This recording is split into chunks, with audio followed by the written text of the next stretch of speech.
പ്രധാനമന്ത്രി ദൂരദർശൻ ഉൾപ്പെടെയുള്ള ഔദ്യോഗിക മാധ്യമങ്ങൾ ഉപയോഗിച്ചുകൊണ്ട്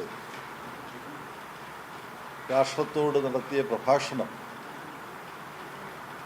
ഒരു രാഷ്ട്രീയ തെരഞ്ഞെടുപ്പ് പ്രചരണ പ്രസംഗമായിരുന്നു. ഇത് ബംഗാളിലും തമിഴ്നാട്ടിലും വോട്ടെടുപ്പ് നടക്കാനിരിക്കെ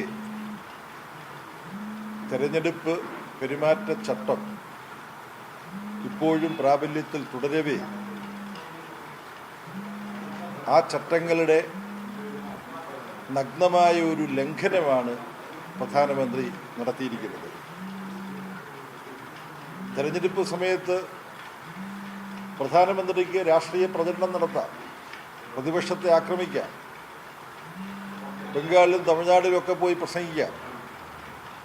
പക്ഷേ ഗവൺമെൻറ്റിൻ്റെ ഉടമസ്ഥതയിലും നിയന്ത്രണത്തിലുമുള്ള ദൂരദർശനും ആകാശവാണിയും ഉപയോഗിച്ചുകൊണ്ട് ഈ തെരഞ്ഞെടുപ്പ് രാഷ്ട്രീയ പ്രസംഗം നടത്തുന്നത് നഗ്നമായ തെരഞ്ഞെടുപ്പ് ചട്ട ലംഘനമാണ്.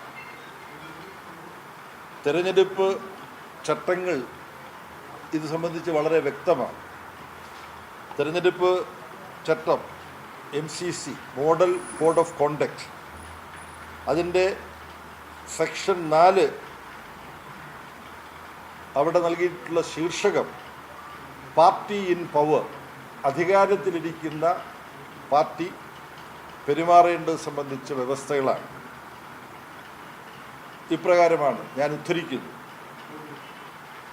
Issue of advertisement at the cost of public exchequer in the newspapers and other media, and the misuse of official media during the election period for partisan coverage of political news and publicity regarding achievements with a view to furthering the prospects of the party in power shall be scrupulously avoided.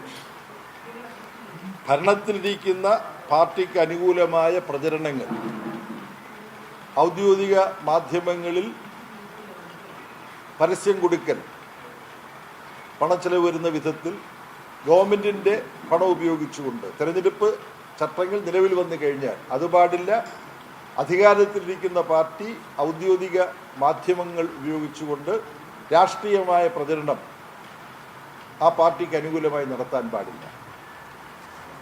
ഇപ്പോൾ Gyanesh Kumar chief election കമ്മീഷണറായിട്ടിരിക്കുമ്പോൾ നരേന്ദ്രമോദിയും കേന്ദ്ര BJP ഗവൺമെൻറ്റും ഇത്തരത്തിൽ നിരുത്തരവാദപരമായി ആഭാസകരമായി പെരുമാറുന്നതിനകത്ത് യാതൊരു അതിശയവുമില്ല. കാരണം തെരഞ്ഞെടുപ്പ് chief election കമ്മീഷണറെയും election കമ്മീഷണർമാരെയും തിരഞ്ഞെടുക്കുന്ന സമിതിയിൽ ചീഫ് ജസ്റ്റിസ് കൂടി, ഇന്ത്യയുടെ പരമോന്നത നീതിപീഠമായ സുപ്രീം കോടതിയുടെ ചീഫ് ജസ്റ്റിസ് കൂടി വേണം എന്ന് സുപ്രീം കോടതി നിർദ്ദേശിച്ചതാണ്. ആ സുപ്രീം കോടതി നിർദ്ദേശത്തെ കാറ്റിൽ പറത്തിക്കൊണ്ടാണ് ഭരിക്കുന്ന BJPക്ക് തന്നിഷ്ടപ്രകാരം ദുരുപയോഗപ്പെടുത്താൻ ചീഫ് ഇലക്ഷൻ കമ്മീഷണറെയും കമ്മീഷണർമാരെയും ലഭ്യമാകാൻ വേണ്ടി ഈ തെരഞ്ഞെടുപ്പ് സമിതി പ്രധാനമന്ത്രി നാമനിർദ്ദേശം ചെയ്യുന്ന മന്ത്രിസഭയിലെ ഒരു അംഗവും പിന്നെ പ്രതിപക്ഷ നേതാവിനെ അവിടെ നോക്കൂത്തിയായിട്ടിരിക്കാൻ മാത്രമേ കഴിയുള്ളൂ. ഇങ്ങനെ സംഘടിപ്പിക്കപ്പെട്ടുള്ള തെരഞ്ഞെടുപ്പ് കമ്മീഷനാണ് ഇപ്പോൾ നരേന്ദ്രമോദിക്കും BJPക്കും അനുകൂലമായി പൂർണ്ണമായി പ്രവർത്തിച്ചുകൊണ്ടിരിക്കുന്നത്. കഴിഞ്ഞ ലോക്സഭാ തെരഞ്ഞെടുപ്പിൻ്റെ സമയത്ത് തെരഞ്ഞെടുപ്പ് ചട്ടം ലംഘിക്കുന്ന തരത്തിൽ ഒരുപാട് രാഷ്ട്രീയ പ്രസംഗം നടത്താം. എന്നാൽ പ്രതിപക്ഷ രാഷ്ട്രീയ പാർട്ടികളെ വളരെ തെറ്റായ വിധത്തിൽ മാതൃകാ പെരുമാറ്റച്ചട്ടങ്ങൾ ലംഘിക്കുന്ന വിധത്തിൽ നടത്തിയിട്ടുള്ള പ്രധാനമന്ത്രി, ആഭ്യന്തരമന്ത്രി അമിത്ഷാ, മറ്റു മന്ത്രിമാർ. ഇക്കൂട്ടത്തിൽ അവസാനമായി നിങ്ങളും ചിലർ കേട്ടിട്ടുണ്ടാവും, അമിത്ഷാ ബംഗാളിൽ നടത്തിയിട്ടുള്ള ഒരു തെരഞ്ഞെടുപ്പ് പ്രഭാഷണം. അമിത്ഷാ ചോദിക്കുകയാണ്, ഈ 4 തവണ കല്യാണം കഴിക്കുന്ന കൂട്ടരെ നിങ്ങൾക്കറിയുമോ? 4 തവണ കല്യാണം കഴിക്കുന്ന സമ്പ്രദായം നമ്മുടെ രാജ്യത്ത് അവസാനിപ്പിക്കണ്ടേ? ആ സമ്പ്രദായം അവസാനിപ്പിക്കണമെങ്കിൽ BJP ബംഗാളിൽ അധികാരത്തിൽ വരണം.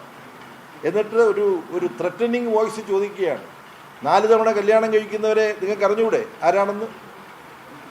അപ്പോൾ ഇത്തരത്തിൽ വ്യക്തമായും ന്യൂനപക്ഷ മതത്തിലെ ലക്ഷ്യം വെച്ചുകൊണ്ടുള്ള സത്യവിരുദ്ധമായ പ്രചരണം. എന്താ ഞാൻ സത്യവിരുദ്ധം എന്ന് പറയാൻ കാരണം? ഹിന്ദു സമുദായത്തിൽ ഉൾപ്പെടുന്നവർ എന്ന് പറയുന്ന ഇന്ത്യയിലെ ട്രൈബൽ വിഭാഗങ്ങൾക്കിടയിലാണ് ഒന്നിലധികം വിവാഹങ്ങൾ ഇപ്പോൾ ഏറ്റവും കൂടുതൽ പ്രാബല്യത്തിലുള്ളത്. മുസ്ലിം സമുദായത്തിലുണ്ടാവാം, ഇല്ലെന്ന് ഞാൻ പറയുന്നില്ല. അപ്പോൾ ഇതിനൊക്കെ സംബന്ധിച്ച പഠനങ്ങൾ വന്നിട്ടുണ്ട്.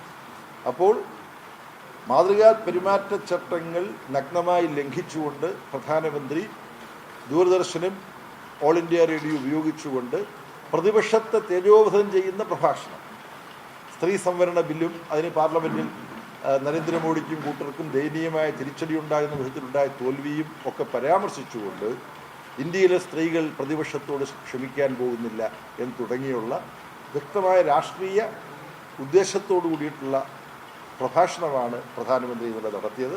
അത് തെരഞ്ഞെടുപ്പ് ചട്ടങ്ങൾ ലംഘനമാണ്. ഇത് ചൂണ്ടിക്കാണിച്ചുകൊണ്ട് ഇന്ന് തെരഞ്ഞെടുപ്പ് കമ്മീഷന് പാർട്ടി ജനറൽ സെക്രട്ടറി എന്നുള്ള നിലയിൽ ഞാൻ കത്ത് കൊടുത്തിട്ടുണ്ട്.